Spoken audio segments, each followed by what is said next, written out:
Hello everyone, welcome back to Re-Education. Last time we talked about key signatures. Let's keep talking about key signatures.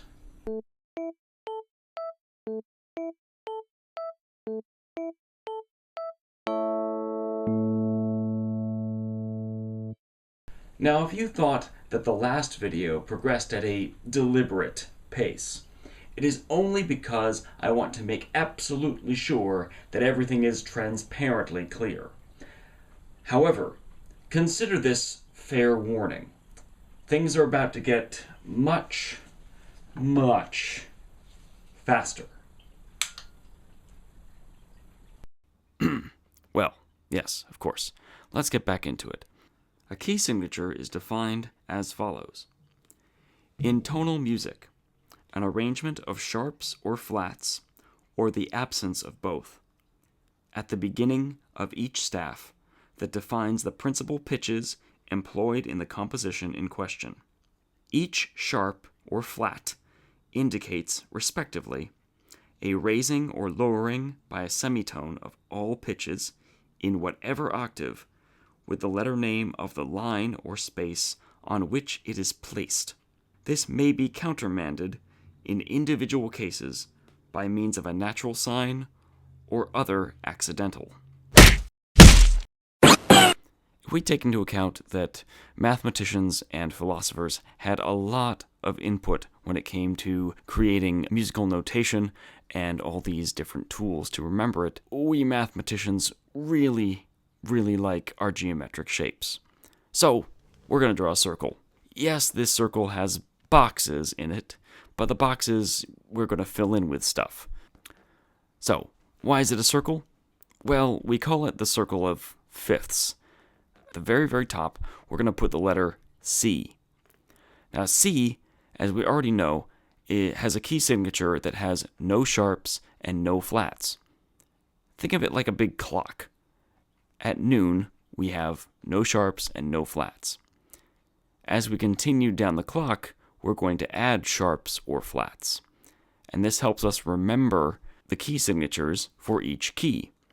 If you can draw this and you understand how it's created, then you'll never have to reinvent the wheel to figure out the name of a key or how many sharps or flats it has. We call it the circle of fifths because each note is 1/5 apart. So let's go to the right first. All right, they're a fifth apart. This means we can just do it by counting. So in this case, C is 1. Count to 5, then tell me what letter you get. Here we go. 1, 2, 3, 4, 5. Hopefully you counted right and you've got G. G is the next one in the sequence, and G is 1/5, the distance of a perfect fifth away from C. G has 1 sharp. Okay, so we went from 0 to 1. Let's do this one more time. Now, C won't be 1 anymore. G is now 1, so here we go. 1, 2, 3, 4, 5. Hopefully you got D. D has 2 sharps, and it is 1/5, the distance of a perfect fifth away from G. How does this whole perfect fifth thing work? Let's start at C. We're going to go 1, 2, 3, 4, 5, all the way up to G, and it sounds like this. Cool, right? Now, it doesn't matter what octave we go to in this. We could go higher, we could go lower, but it will still sound as a perfect fifth. Conversely, we could do this with another note. Say we started on D. D, we go 1, 2, 3, 4, 5, and it sounds like because our fifth is A. Very cool chord. We like power chords. Let's do one more. We'll find B flat. Go up 1, 2, 3, 4, 5. On to F.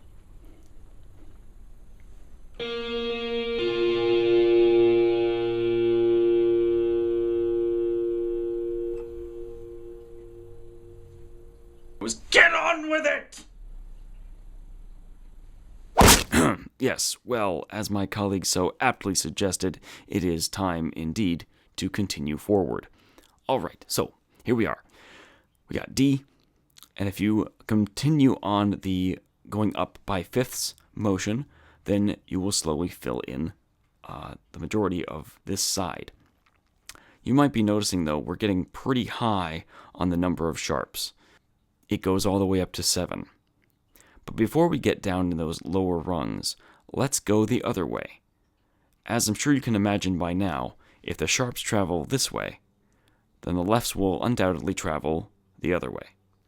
So now, instead of C being 1, let's go backwards. C is now 5. Here we go. 5, 4, 3, 2, 1. Hopefully your counting is strong and you've got F. F has 1 flat. Oh, you see how this is working now? Using this technique, we can fill in the rest of the circle of fifths. And when we get down to the bottom, yeah, it gets a little overlapped. So for example, the key of B has 5 sharps. It is the same, sound-wise, as C flat. Now wait, you might be thinking, but hold on a second, Zen. B has 5 sharps, and C flat has 7 flats. How could they even remotely sound the same? Well, anharmonically speaking, they are the same. And that's one of the big tricks here. Another word for you, anharmonic. Let's go back to the dictionary. In modern music theory, pitches that are one and the same, even though named or spelled differently. For example, E and F flat.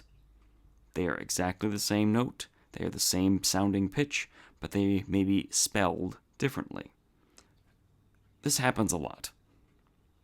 The circle of fifths is very flexible. It has components for all major keys, all minor keys, and can be used just about anywhere, as long as you understand how the system works, how the tool is formed. Then you can write it down anywhere. This makes it so, as long as you can draw the circle of fifths, you don't need to reinvent the wheel to name a key. It's already been done for you. Anywho, I hope this has been very, very helpful for you in your musical travels, but we are just getting started. Up next, if you found this video helpful, please hit that like button, maybe hit the subscribe button, maybe share it if you'd like. It'd be very helpful. If you have any questions, if you have a topic that just keeps escaping you, please put them in the comments down below and I will do my best to answer them either on the thread or in future videos.